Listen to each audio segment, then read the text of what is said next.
बहुत बहुत धन्यवाद। जीवन एक संघर्ष है। राम राम सर जी, राम राम। विकास यदुवंशी, आज मैं चाहता हूं कि 500 से ज्यादा लोग जुड़े। एक छोटा सा मिशन भी लेना है हम लोगों को, तो आप लोगों का सपोर्ट रहेगा तो 500-600 लोग अगर जुड़ जाते हैं तो कल एक टारगेट लेंगे हम। जो ज्यादा लोग जुड़ेंगे तो ही कहेंगे, नहीं तो भ्रांति फैल जाएगी। गाजर का हलवा, प्रेमचंद जी डीडवाना संघर्ष, राम राम जी। कपिल प्रजापति, राम राम। जीवन एक संघर्ष, विद्युत विभाग से, धन्यवाद जी। 200 प्लस लोग होने वाले हैं आप सर। नमस्कार, Hussain Ali, mid day meal computer शिक्षा से। मिड डे मील वालों, आपस में मत लड़ा करो। आपके ग्रुप में देख रहा था मैं, आप आपस में लड़ते हो। सरकार से लड़ना है, खुद को नहीं लड़ना है आपस में, ठीक है ना। जो अध्यक्ष बनना चाहता है उसको अध्यक्ष बना दो, बाकी लोग उसके साथ लग जाओ। इतनी भ्रांति क्यों फैलाते हो? नेगेटिविटी भी बहुत है। आईसीटी बिल्कुल एक जना लिख देता है हमारा डिपार्टमेंट है ही नहीं, क्योंकि कभी न्यूज में आरएलएससी का आया ही नहीं। अरे भाई कभी चल मेरे साथ। जिला परिषद सीकर को मत भूल जाना। अरे नहीं मुकेश जी, कैसे भूल सकते हैं। सार्वजनिक निर्माण विभाग, राम राम जी, गौरव जी। अग्निशमन विभाग, आज थोड़ा गला खराब है। हमारे हुंकार महासंघ का जो ऑफिस है उसका आज ट्रांसफर था, मतलब नई लोकेशन पे लेके आए उसको। थोड़ा सा ही चेंज किया लोकेशन को अजमेर में, तो इसको लेके काफी भागदौड़ थी आज, क्योंकि वो भी जरूरी है, ठीक है ना। क्योंकि वहां भी ढेर सारे लोग आते हैं आजकल, तो मैंने कहा कि इसको भी थोड़ा डेवलप किया जाए। ब्लॉक कोऑर्डिनेटर को शामिल होगा या नहीं, आप बताओ, आपको क्या लगता है। परिवहन विभाग सीकर से, राम राम जी, राम राम।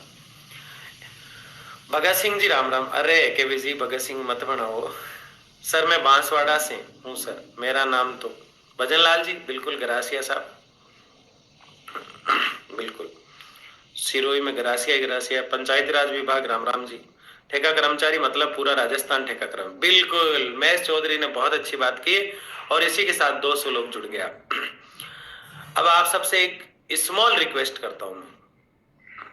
मुझे पता है आप दिल से समझते हैं, मुझे इन दिनों लगता है कि कुछ लोग दिल से मुझे मानते हैं, इसलिए आप सबसे कह रहा हूं कि 200 लोग आप जुड़े हुए हैं। राजस्थान के प्रत्येक ठेका कर्मी तक ये आवाज जानी चाहिए कि हम सब एक हैं। कैसी आवाज जानी चाहिए? हम सब एक हैं, और इसके लिए प्रत्येक व्यक्ति को 10 लोगों को शेयर करना है। ये वादा निभाना है आपको। अगर आप मुझे मानते हो तो एक बार शेयर कर दो, अगली 1 मिनट के लिए, ठीक है ना। उनके 1 रुपया भी नहीं लगे कहीं से भी, ऐसे लोग भी हैं। लेकिन कई साथियों ने बहुत सपोर्ट दिया। राजेश जी, कितने दिन लगेंगे राकेश को, कोई भी विभाग हो। इशू स्टोर जी कहना धन्यवाद, ठीक है। अब आप 300 होने वाले हैं।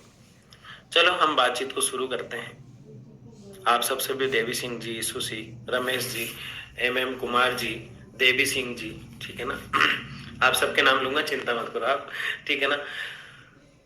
तो क्या चल रहा है RLSC को लेके, और इन दिनों जो भ्रांति चल रही है व्हाट्सएप ग्रुपों के माध्यम से, वो ये एक हुड़दंग सा मचा हुआ है कि आचार संहिता, आचार संहिता, आचार संहिता।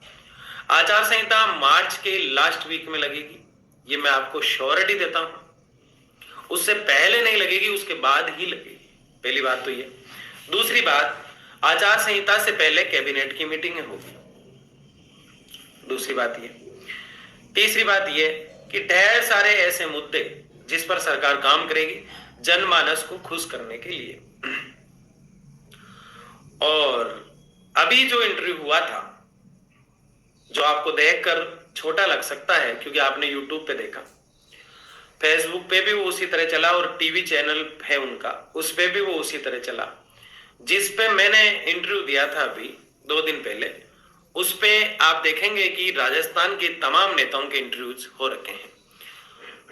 मेरा इंटरव्यू कल परसों हुआ, उससे 1 दिन पहले कांग्रेस के जो विधायक हैं विकास चौधरी जी, उनका इंटरव्यू भी उस पर आ रखा है।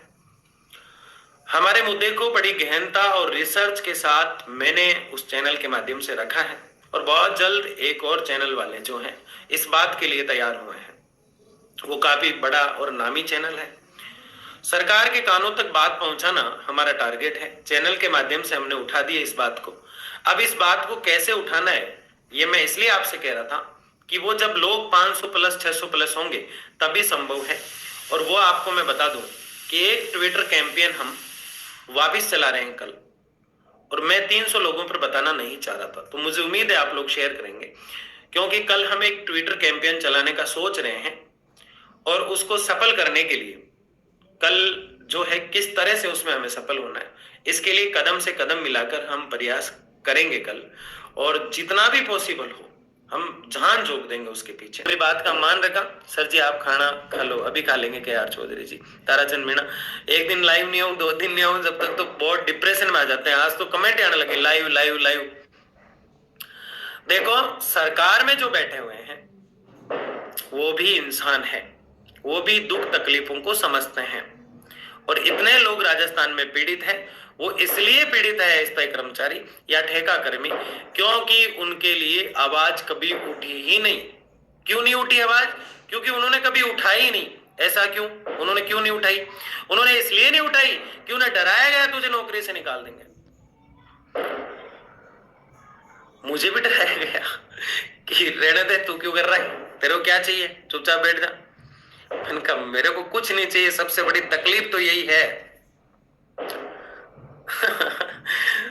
तुमसे 150 रुपए नहीं लेता मोनू, तुमसे नहीं लेता कभी भी। अगर मोनू बिक जाता, समझ गए होंगे अब तो मेरी बात को, तुमसे इस तरह से नहीं लेता मैं। अगर बड़े पैसों में मैं बिक जाता और चुपचाप बैठ जाता। मेरी दिक्कत यही है ना कि मैं चुपचाप नहीं बैठ। मैं मानता हूं, मैं इस बात को समझता हूं। कुछ आपके साथी हैं जो मेरे टच में हैं, उनसे भी मेरी बात होती रहती है। ये एक बहुत बड़ी लड़ाई है साथियों, इसको लड़ने में काफी समय मुझे लग रहा है। अगर आप इस बात को समझ जाएंगे तो इतनी तकलीफ मुझे नहीं होगी, क्योंकि आप लोगों को भी जो है जवाब देना और फिर उधर लड़ना, दोनों चीजें बड़ी मुश्किल हो रही है इन दिनों। सभी भाइयों से कहना चाहता हूं जी धन्यवाद डी.आर. पटेल जी। तो अब मैं आप सबसे चाहता हूं इजाजत। बाकी मैंने कम्युनिटी पोस्ट में आपको ये बता ही दिया। बाकी 275 जो लोग जुड़े हुए हैं उनसे मेरा यही कहना है कि हम ट्विटर कैंपेन चलाना चाह रहे थे, लेकिन इतनी सी संख्या देख के मेरी हिम्मत नहीं होती, क्योंकि हम फिर हारेंगे उसमें ट्विटर में। आप लोगों से मैं कहना चाह रहा हूं एक बार फिर, और मैं कोशिश करूंगा कि कल लाइव रखूं, उसमें उसका नोटिफिकेशन मैं दोपहर को ही डाल दूंगा। आप लोग इतने जो साथी हैं वो ये प्रयास करें कि कल उस लाइव में ज्यादा से ज्यादा लोगों को जोड़ें।